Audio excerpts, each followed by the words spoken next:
بسم اللہ الرحمن الرحیم۔ قرآن پاک شاید پہلی آسمانی اور مذہبی کتاب ہے جس میں خواتین کے مقام و مرتبے اور خواتین کے حقوق کو اتنی تفصیل سے بیان کیا گیا ہے کہ ایک مغربی مصنف مسیو موتے، جو ایک زمانے میں جنیوا یونیورسٹی کا پریزیڈنٹ تھا، اس نے فرانسیسی زبان میں قرآن پاک کے شائع ہونے والے ایک ترجمے کا پیش لفظ لکھا، اور اس پیش لفظ میں اس نے یہ بات لکھی کہ اگر مجھے یہ معلوم نہ ہوتا کہ قرآن پاک کیا کتاب ہے، کس کی طرف سے آیا ہے اور کون اس کا پیش کرنے والا ہے، تو میں یہ سمجھتا کہ شاید یہ کسی خاتون نے تصنیف کی ہے، اور عرب میں بالخصوص اور دنیا میں بالعموم خواتین پر جو ظلم اور زیادتی تھی اس کا سدباب کرنے کے لیے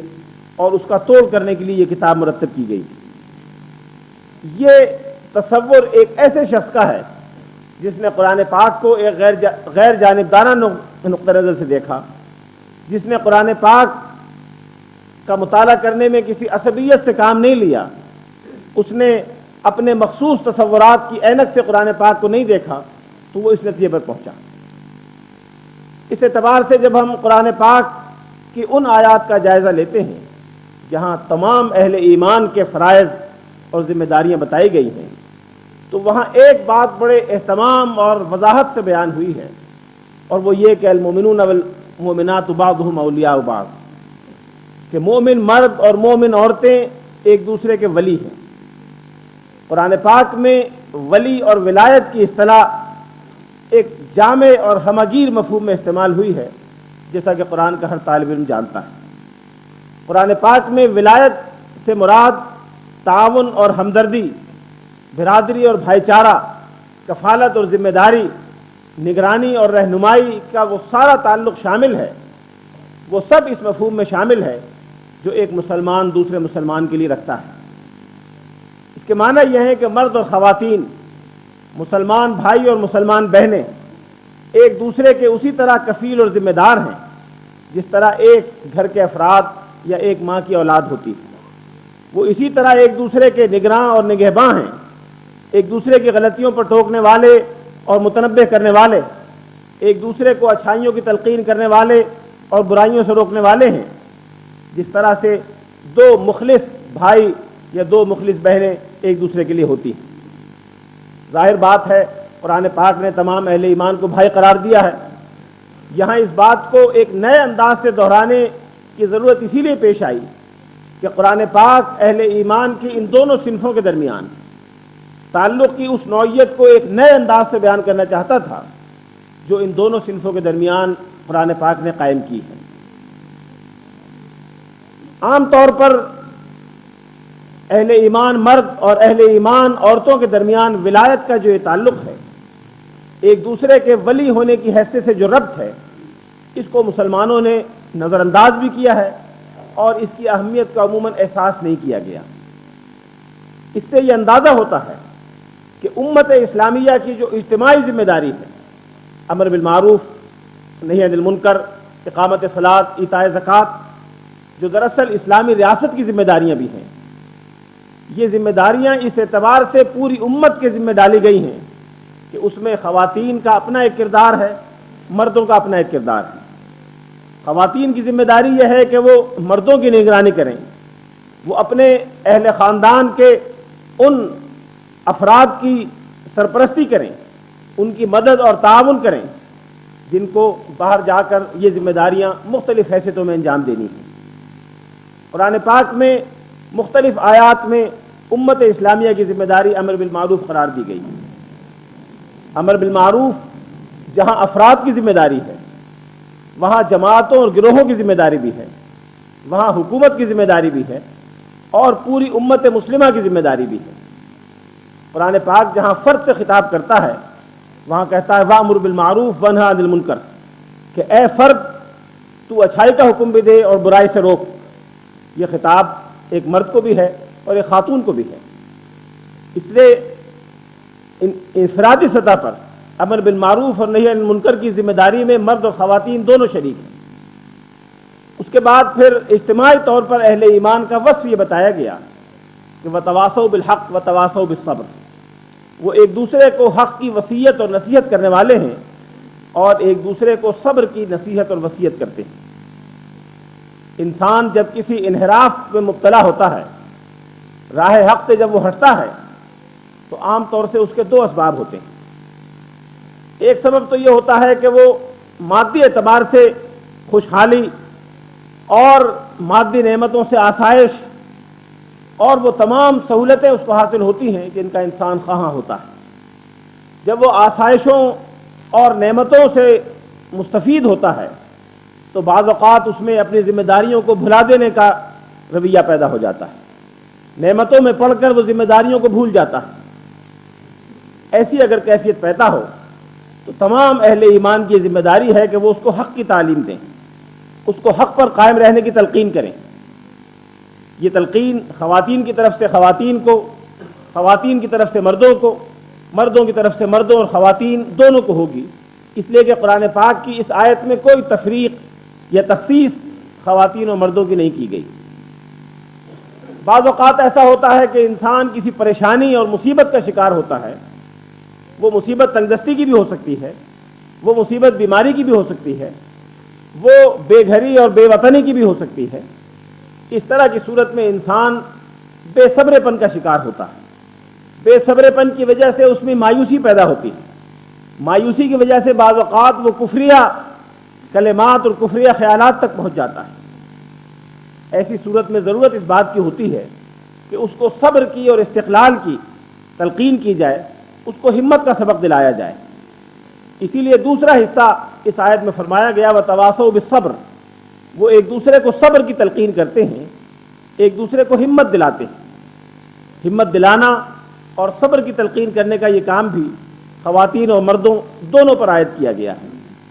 قرآن پاک کے تمام مفسرین اور فقہائے اسلام کا اس پر اتفاق ہے،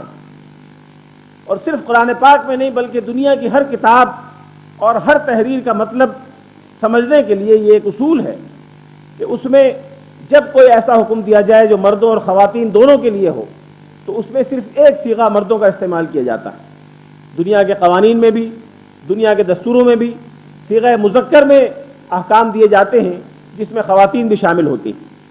کوئی شخص یہ نہیں کہتا کہ چونکہ صیغہ مذکر استعمال کیا گیا ہے اس لیے اس میں خواتین شامل نہیں۔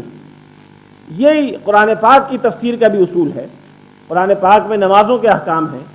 زکوٰۃ کے احکام ہیں، اقامت دین اور شہادت حق کے احکام اور ذمہ داریاں ہیں۔ یہ سب کی سب عمومی طور پر پوری امت مسلمہ کو دیے گئے ہیں۔ اس میں اگر صیغہ تذکیر استعمال ہوا ہے تو اس عام اسلوب کی وجہ سے ہوا ہے جو نہ صرف عربی زبان میں بلکہ دنیا کی ہر زبان میں اختیار کیا جاتا ہے۔ یہ تو وہ ذمہ داریاں ہیں جو عام طور پر پوری امت کو دی گئی ہیں، جس میں کوئی تفریق خاتون کی خاتون ہونے کی حیثیت سے اور مرد کی مرد ہونے کی حیثیت سے نہیں کی گئی۔ قرآن پاک نے قانون کی نظر میں مساوات مردوں اور عورتوں دونوں کو دی، اس میں کسی نیک خاتون اور بد خاتون میں بھی کوئی فرق نہیں رکھا گیا۔ فاطمہ بنت محمد کے لیے بھی یہی فرمایا گیا کہ اگر وہ بھی چوری کرتی تو اس کا بھی ہاتھ کاٹ دیا جاتا۔ سفارش بڑی سے بڑی خاتون کی بھی قبول نہیں کی گئی۔ قریب سے قریب انسان کو بھی شریعت کے معاملے میں، قانون کے سامنے مساوات کے معاملے میں کسی مداخلت کی اجازت سرکار دو عالم صلی اللہ علیہ وسلم نے نہیں دی۔ اس میں حضور نے جو طرز عمل مردوں کے لیے فرمایا وہی خواتین کے ساتھ بھی آپ نے اختیار فرمایا۔ لیکن اس کے باوجود اللہ نے قرآن پاک ہی میں یہ بات بیان فرمائی کہ اس نے بعض ذمہ داریاں مردوں کو عطا فرمائی ہیں اور بعض ذمہ داریاں خواتین کو عطا فرمائی ہیں۔ تقسیم کار کے اصول سے امتیاز یا تفریق لازم نہیں آتی۔ ذمہ داریاں اگر مختلف لوگوں کو مختلف انداز سے تقسیم کی جائیں تو اس کے یہ معنی نہیں ہوتے کہ کسی کے ساتھ امتیازی وصف عطا کیا گیا ہے یا کسی کے ساتھ کوئی امتیازی سلوک کیا گیا ہے، کسی کو کم سمجھا گیا، کسی کو زیادہ سمجھا گیا۔ اگر اجتماعیت کا یہ اصول نہ ہو، اگر تقسیم کار کا یہ طریقہ دنیا میں مروج نہ ہو تو دنیا میں نہ کوئی تہذیب قائم ہو سکتی ہے، نہ کوئی تمدن کام کر سکتا ہے۔ اس لیے قرآن پاک نے اگر خواتین اور مردوں کی ذمہ داریاں الگ الگ قرار دی ہیں اور اس ذمہ داریوں کے تعین کی وجہ سے، ذمہ داریوں کے اس فرق کی وجہ سے ان کے احکام الگ الگ دیے ہیں، ان کے فرائض الگ الگ متعین فرمائے ہیں، ان مشترک فرائض کے ساتھ ساتھ تو اس میں کسی امتیاز یا تفریق کو تلاش کرنا کسی مسلمان کا یا کسی صاحب عقل انسان کا شیوا نہیں ہو سکتا، اس لیے کہ اگر یہاں کسی افتراق اور امتیاز یا کسی تفریق اور تمییز کو تلاش کیا جائے گا تو پھر دنیا کے ہر ایسے نظام میں امتیاز اور تفریق لوگ تلاش کر لیں گے جہاں تقسیم کار کی بنیاد پر ذمہ داریاں مختلف انداز میں تقسیم کی گئی ہوں۔ یہ صحیح ہے کہ مرد اور عورت قانون کی نظر میں برابر ہیں، یہ صحیح ہے کہ اللہ کے پیش نظر عبد ہونے کی حیثیت میں ان دونوں کا مقام ایک ہی ہے،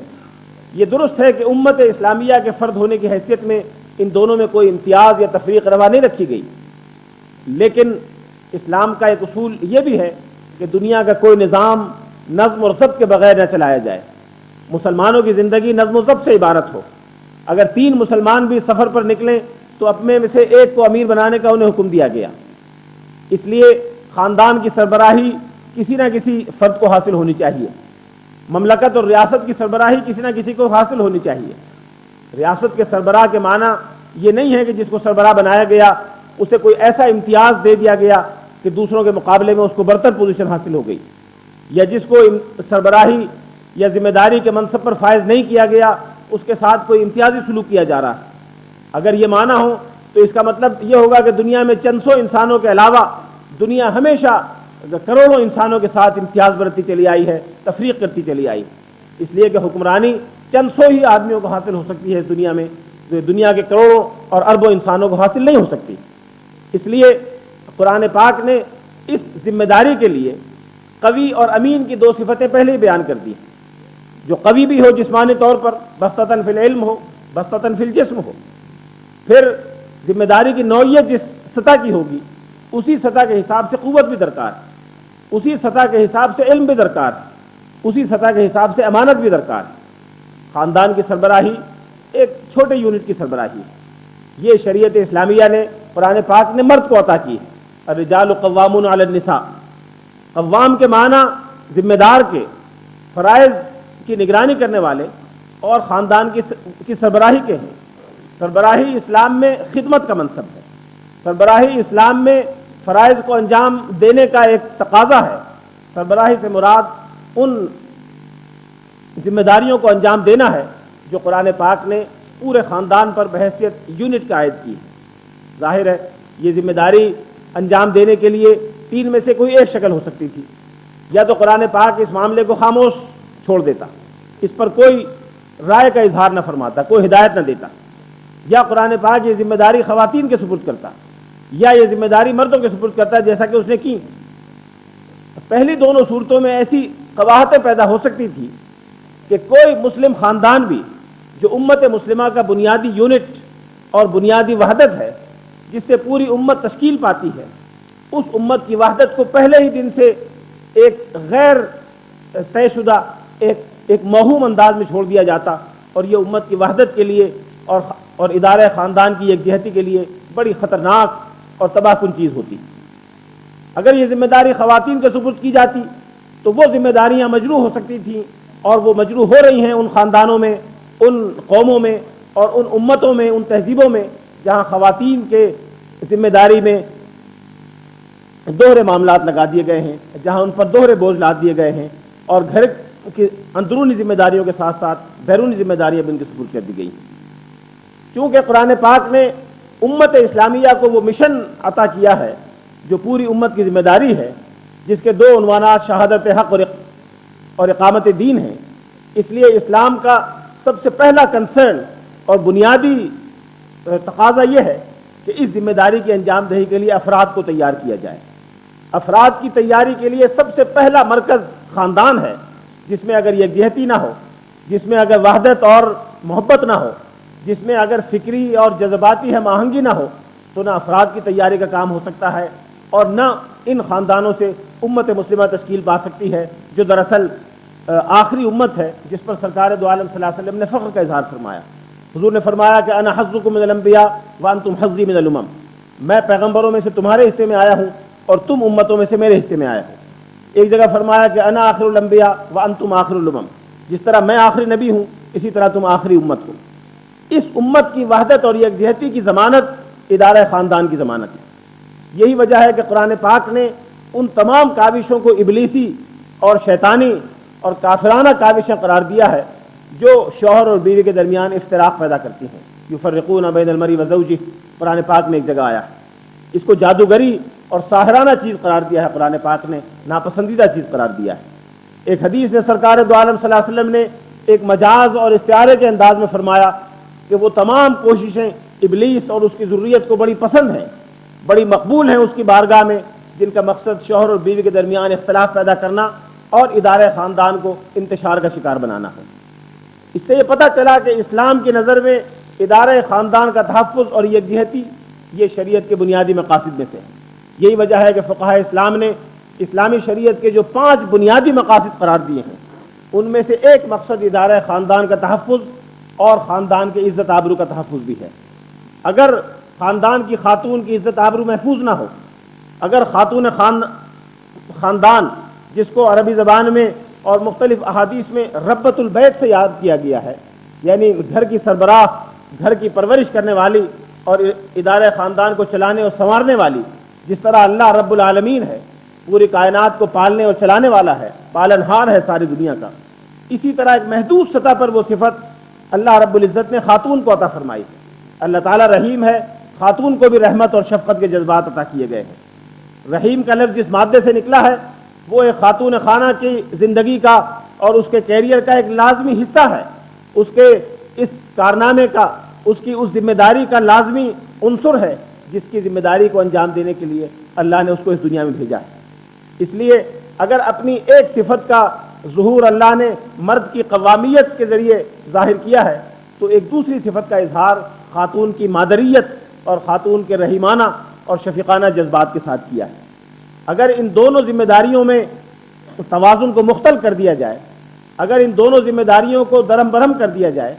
تو وہ تمام نظام درم برہم ہو جاتا ہے جو شریعت اسلامی ایک اسلامی خاندان کے ذریعے قائم کرنا چاہتی ہے. اسلام کا نظام, اسلام کا طرز زندگی اور اسلام کی امت اس وقت تک قائم نہیں ہو سکتی جب تک 4 مختلف سطحوں پر افراد اس کو انجام دینے کے لیے تیار نہ ہوں.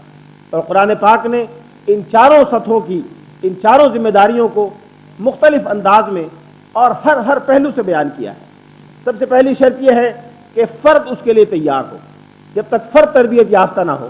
جب تک فرد کے اندر وہ جذبہ کوٹ کوٹ کر بھر نہ دیا گیا ہو, جب تک فرد کے ضمیر اور خمیر کی تشکیل ان تصورات کے مطابق نہ ہوئی ہو جو قرآن پاک نے دیے ہیں, اس وقت تک اس فرد سے کوئی کام نہیں لیا جا سکتا, اس فرد سے وہ خاندان وجود میں نہیں آ سکتا جو آئندہ ایسے افراد کی تشکیل اور تیاری کی سب سے پہلی اور سب سے آخری فیکٹری اور سب سے آخری اور سب سے پہلا ذریعہ ہے. خاندان کے بعد پھر جب اس طرح کے خاندان وجود میں آئیں گے تو ان سے وہ امت وجود میں آئے گی جو اللہ کے نبی ابراہیم خلیل اللہ کی دعا کا نتیجہ ہے. حضرت ابراہیم خلیل اللہ نے جب دعا فرمائی تھی تو 2 چیزوں کی دعا فرمائی تھی. ایک ایسی امت کی تشکیل کہ جو پوری دنیا میں اللہ کا پیغام اور اللہ کے نظریے کے علمبردار ہو, اور اس امت کی رہنمائی ایک ایسے نبی اور ایک ایسے پیغمبر کو حاصل ہو جو پیغمبر آخر الزماں ہو. اس لیے امت اور نبی ان دونوں کا تعلق اتنا گہرا ہے, امت کی وحدت اور یکجہتی اتنی بنیادی اہمیت رکھتی ہے کہ قرآن پاک کی مختلف نصوص میں اس کو نئے انداز سے اور نئے اسالیب سے ذہن نشین کرایا گیا. امت کی وحدت اور یکجہتی کی جو چیزیں ضمانت ہیں ان میں سب سے پہلی اور بنیادی ضمانت ادارہ خاندان کا تحفظ ہے. ادارہ خاندان کے تحفظ کی واحد ضمانت خاتون خانہ کی تربیت اور خاتون خانہ کا یہ احساس ہے کہ اس کو ایک بہت بڑی ذمہ داری دے کر بھیجا گیا. آج کہا جاتا ہے کہ عورت کو گھر کی 4 دیواری میں بند کر دیا جائے تو ترقی کا عمل رک جائے گا. ترقی کا عمل رک جاتا ہے اگر عورت کو 4 دیواری سے نکال دیا جائے. ترقی کا مفہوم اگر یہ ہے کہ دنیا میں انسانوں کے وسائل میں اضافہ ہوتا چلا جائے, دنیا میں انسانوں کے ساز و سامان بڑھتے چلے جائیں, دنیا میں مادی پیداوار اور معاشی ذرائع میں اضافہ ہوتا چلا جائے, تو یقیناً یہ ترقی بہت سی اقوام کو حاصل ہے. لیکن اسلام میں ترقی کا یہ ایک پہلو ہے, یہ مکمل ترقی نہیں ہے. اسلام معاشی ترقی یا اسباب کی یا وسائل کی ترقی ہی پر نظر نہیں رکھتا, وہ انسان کی ترقی کو بنیادی اہمیت قرار دیتا ہے. انسان کی اہمیت کی حیثیت بنیادی ہے. انسان کے معاشی تقاضوں کے ساتھ ساتھ اس کے اخلاقی تقاضے بھی ہیں, اس کے روحانی تقاضے بھی ہیں, اس کے دل میں دھڑکتا ہوا دل بھی ہے, اس کے دل میں جذبات و احساسات بھی ہیں، وہ اپنے گھر میں خوشگوار ازدواجی زندگی بھی گزارنا چاہتا ہے، وہ ایک خاندان کا فرد بھی ہے، وہ ایک برادری کا رکن بھی ہے، ان ساری چیزوں کی بیک وقت ترقی ہو، انسان کو سعادت اور فلاح اس دنیا کے ساتھ ساتھ آخرت میں بھی حاصل ہو، اس پوری ترقی کو ایک ساتھ جب لے کر چلا جائے گا تو پھر تقسیم کار کے بغیر یہ ترقی حاصل نہیں ہو سکتی۔ اس ترقی کے لیے جہاں افراد کی تیاری ضروری ہے وہاں وسائل کی تیاری بھی ضروری ہے۔ آج کی مادی تہذیب نے مادی وسائل کی ترقی پر تو بڑا زور دیا ہے، لیکن انسان کی ترقی پر زور نہیں دیا، جس کے لیے سارے مادی وسائل پیدا کیے جا رہے ہیں۔ یہ مادی وسائل انسان کو راحت اور خوشی پہنچانے کے لیے کیے جا رہے ہیں، جو اسباب پیدا کیے جا رہے ہیں وہ انسان کی سعادت اور کامیابی کے لیے پیدا کیے جا رہے ہیں، لیکن اگر انسان ہی کی ترقی نہ ہو، اگر انسان ہی میں توازن اور اعتدال نہ ہو، اگر انسان ہی کے مختلف احساسات کو دبا دیا جائے، اس کی زندگی کے مختلف پہلوؤں کو ایک دوسرے پر قربان کر دیا جائے، تو پھر یہ تمام ترقیات، یہ تمام معاشی بہبود، فلاح کے یہ سارے مادی سامان نہ انسان کو خوشی عطا کر سکتے ہیں، نہ انسان کو تکمیل تک پہنچا سکتے ہیں، اور نہ انسان کو سعادت اور فلاح بخش سکتے ہیں۔ جن قوموں نے خاتون خانہ کی اس بنیادی ذمہ داری کو نظر انداز کیا کہ وہ نسل انسانی کی تربیت کا فریضہ انجام دے رہی ہے، وہ آئندہ نسلوں کی اخلاقی اور روحانی تربیت کا پہلا بیج اور پہلی اینٹ رکھ رہی ہے اس عمارت کی جس پر اسلام کی ساری تعمیر استوار ہونی ہے، تو اس نظر اندازی کے جو مہیب نتائج اور ثمرات ہمارے سامنے آئے ہیں وہ آج دنیا کے سامنے ہیں۔ دنیا کی بہت سی ترقی یافتہ اقوام وہ ہیں کہ جن میں ایک طرف شخصی آمدنی کی سطح سب سے بلند ہے، لیکن خودکشی کی سطح بھی سب سے بلند ہے۔ خودکشی کے اعداد و شمار میں بھی وہ سب سے آگے ہیں اور معاشی ترقی میں بھی سب سے آگے ہیں۔ ایسی بہت سی قومیں ہیں کہ جن کی مجموعی آبادی شاید دنیا میں سب سے زیادہ ہو، لیکن طلاقوں میں اور خاندانوں میں اختلافات اور جھگڑوں میں، بے ماں باپ کے بچوں میں، بوڑھوں کے ریٹائرنگ ہومز میں، ان سب چیزوں میں بھی وہ دنیا سے آگے ہیں، جو اس بات کی صاف دلیل ہے کہ یہ تمام چیزیں انسان کو خوشی اور وہ خوشگوار زندگی فراہم نہیں کر سکیں جو قرآن پاک کا مطلوب اور مقصود ہے۔ یہ اسی لیے ہے، اس کا سبب یہی ہے کہ خاتون خانہ کو اس بنیادی ذمہ داری سے ہٹا دیا گیا جو قرآن پاک نے اس کے سپرد کی ہے۔ کہا جاتا ہے کہ قرآن پاک نے خواتین کو دوسرے درجے کی شہریت عطا کی ہے۔ کہا جاتا ہے کہ مردوں کی حیثیت خواتین سے برتر قرار دے دی گئی۔ یہ کہا گیا کہ خاتون کی حیثیت 2 مردوں کے برابر ہے۔ ایسا نہیں، قرآن پاک نے جب دونوں کو ایک دوسرے کا ولی قرار دیا ہے، جب دونوں کو ذمہ داریاں یکساں دی ہیں، تو پھر کسی ایک کو برتر یا دوسرے کو کمتر قرار دیے جانے کا سوال نہیں پیدا ہوتا۔ لیکن چونکہ ذمہ داریاں مختلف ہیں، اس لیے قرآن پاک نے بعض معاملات میں دونوں میں فرق رکھا ہے۔ مثلا سب سے نمایاں چیز جو بیان کی جاتی ہے وہ یہ کہ وراثت میں عورت کا حصہ آدھا ہے، للذکر مثل حظ الانثیین، جتنا حصہ مرد کا ہے اس سے آدھا حصہ عورت کا، 2 عورتوں کا حصہ 1 مرد کے برابر ہے۔ اس بات کو اتنا اچھالا گیا، اتنا بار بار بیان کیا گیا مغربی اور مشرقی مصنفین کی تحریروں میں کہ بہت سے مسلمان یہ سمجھنے لگے ہیں کہ شاید ایسا ہی ہے، حالانکہ ایسا نہیں ہے۔ قرآن پاک نے وراثت کے بڑے تفصیلی احکام دیے ہیں، ان تفصیلی احکام میں بہت سے اسباب، مصلحتوں اور رعایتوں کا لحاظ رکھا گیا ہے۔ ان ساری مصلحتوں کا لحاظ رکھتے ہوئے بعض جگہ خاتون کا حصہ مرد سے آدھا ہے، بعض جگہ برابر ہے، بعض جگہ زیادہ ہے۔ قرآن پاک کی انہی آیات میں جہاں یہ فرمایا گیا کہ اگر وراثت اولاد کو مل رہی ہو ماں باپ کی طرف سے تو پھر بھائی کا حصہ دگنا ہوگا اور بہن کا حصہ اس سے آدھا ہوگا، لیکن بعض صورتیں ایسی ہیں کہ اس میں دونوں کا حصہ برابر ہے، لکل واحد منہما السدس، بھائی اور بہن دونوں کا حصہ برابر ہے۔ اسی میں آگے چل کر بیان کیا گیا دونوں کو چھوٹا چھوٹا حصہ ملے گا، یہاں بھائی اور بہن میں کوئی تفریق نہیں کی گئی۔ ایک جگہ فرمایا گیا کہ اگر 2 بہنیں یا 2 بیٹیاں ہوں تو ثلثا ما ترک، 2/3 جائیداد ساری کی ساری مورث کی ان کو ملے گی، اور باقی سارے رشتہ دار وہ چاہے مرد ہوں یا عورتیں ہوں ان کو اس 1/3 میں شریک کیا جائے گا۔ اس سے پتہ چلا کہ قرآن پاک کے پورے احکام وراثت کو سامنے رکھا جائے تو کہیں عورت کا حصہ آدھا ہے، کہیں عورت کا حصہ برابر ہے، کہیں عورت کا حصہ زیادہ ہے۔ یہ اس تعلق کی وجہ سے ہے جو مورث سے وارث کا بنتا ہے۔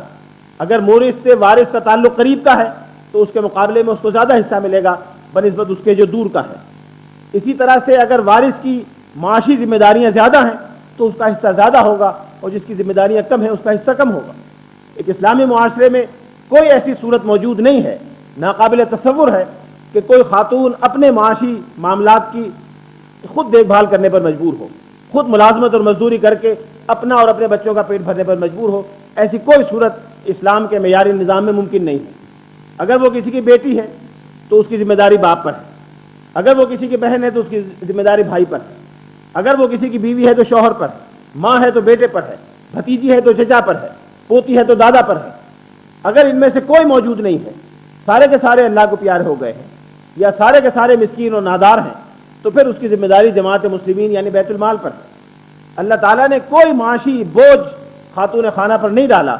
کہ اصل جو اس کی ذمہ داری ہے، جو اصل بوجھ اس کو دیا گیا ہے نسل انسانی کی پرورش اور تربیت کا، ربوبیت کا جو کردار اس کے سپرد کیا گیا ہے، اس کی طرف سے اس کا ذہن فارغ رہے، اس کی پوری توجہ اور دلچسپی کا مرکز وہ اصل اور بنیادی ذمہ داری ہو جس سے انسانی معاشرے کی، انسانی تہذیب کی اور انسانی تمدن کی اساس ہے، جہاں بیج ڈالا جا رہا ہے انسان کی آئندہ پیش رفت کا اور انسانی معاشروں کی آئندہ ترقیات کا۔ یہ آدھا حصہ یا پاؤ حصہ یا برابر حصہ جو ملتا ہے خاتون کو، یہ دراصل ایک انعام ہے جو اس کو اس ذمہ داری کے عوض میں دیا جا رہا ہے جو وہ انجام دے رہی ہے۔ آپ دیکھیے کہ ایک بھائی کا حصہ دگنا ہے، لیکن بھائی کی اپنی ذمہ داری بھی ہے، وہ اپنا کفیل بھی ہے، وہ اپنے بیوی بچوں کا کفیل بھی ہے، وہ اپنے دوسرے عزیزوں کا کفیل بھی ہے، اور اس بہن کا کفیل بھی ہے جس کو آدھا حصہ ملا ہے۔ اگر یہ بہن اپنے تمام حصے کو بینک میں رکھ دے اور اس میں سے ایک پیسہ بھی زندگی پر خرچ نہ کرے تو شریعت اس کو مجبور نہیں کرتی کہ وہ خرچ کرے۔ بھائی کی ذمہ داری ہے کہ اس کو اور اس کی اولاد کی پرورش کرے، سارے تقاضے اس کے برداشت کرے۔ اگر بیوی لکھپتی ہو، کروڑ پتی ہو اور اس کے پاس جائیداد بھی موجود ہو، شوہر تنگ دست اور نادار ہو، تو بھی شریعت نے بیوی کو مجبور نہیں کیا، پابند نہیں کیا کہ وہ اپنے ان لاکھوں روپے کے بینک بیلنس سے اپنے شوہر پر خرچ کرے۔ وہ پابند نہیں ہے، اپنے بچوں پر خرچ کرنے کی پابند نہیں ہے۔ یہ ذمہ داری مرد ہی کی ہے کہ وہ کہیں سے لائے، کما کے لائے، جو کر کے لائے، لیکن وہ اس بیوی کو بھی کھلائے اور اپنی اولاد کو بھی کھلائے۔ یہاں تک کہ اگر خاتون خانہ یہ مطالبہ کرے کہ وہ بچوں کی پرورش بغیر معاوضے کے نہیں کرے گی،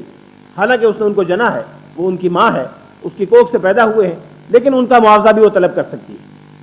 ابھی اس نے خاتون خانہ کی ذمہ داریاں انجام دینا شروع نہیں کی، ابھی اس نے کوئی ذمہ داری برداشت نہیں کی،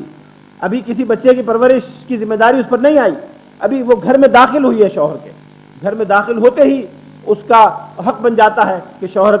کے مال میں سے وہ ایک رقم کی ملکیت اس کو حاصل ہو جائے۔ مہر کی رقم جس کو کہتے ہیں وہ کیا چیز ہے؟ یہ دراصل ایک انشورنس اور ایک گارنٹی ہے جو اللہ تعالیٰ نے خاتون کو دی ہے کہ جب وہ ایک غیر فرد کے گھر میں جائے گی، وہاں خاتون خانہ بن کر رہے گی، وہاں ربۃ البیت کے طور پر اپنی ذمہ داریاں سنبھالے گی، تو اس کے ہاتھ میں کوئی رقم ہونی چاہیے جس سے وہ معاشی طور پر اپنے کو مضبوط محسوس کرے اور اپنی بنیاد پختہ بنا لے پہلے دن سے۔ حالانکہ اس پر کوئی ذمہ داری نہیں، اس پر کوئی پابندی نہیں ہے کہ وہ معاشی طور پر ان لوگوں کی یا آئندہ اپنی اولادوں کی کفیل ہوگی۔ اس طرح کے بہت سے اعتراضات کیے گئے۔ ایک اعتراض کیا گیا کہ عورت کی گواہی اسلام میں عادی قرار دے دی گئی، عورت کی گواہی اسلام میں قابل قبول نہیں۔ آج پاکستان میں دیکھ لیں، دنیا کے کسی بھی ترقی یافتہ مملکت میں دیکھ لیں، کتنے فیصد معاملات ہیں، کتنے فی ہزار یا کتنے فی لاکھ معاملات ہیں جس میں خواتین جا کے عدالتوں میں گواہیاں دے رہی۔ خود امریکہ، برطانیہ جیسے ملکوں میں عدالتوں میں آپ چلے جائیں، شاید 1/1000 بھی خاتون آپ کو گواہی دینے والی وہاں نہ ملے۔ گواہی دینا کوئی پریویلیج یا کوئی حق یا مراعات نہیں ہے، گواہی دینا ایک ذمہ داری ہے، گواہی دینا ایک بہت بڑا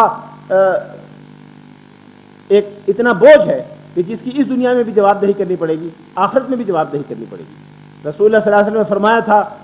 اذا رأیت مثل الشمس فاشہد، جب تک کسی چیز کو اس طرح سے یقینی طور پر نہ دیکھ لو جیسے سورج کو دیکھتے ہو، اس وقت تک گواہی مت دینا۔ اس کے معنی یہ ہے کہ گواہی کی ذمہ داری اتنی بڑی ذمہ داری ہے۔ ایک مرتبہ سرکار دو عالم صلی اللہ علیہ وسلم سے کسی نے پوچھا کہ بڑے بڑے گناہ کون سے ہیں،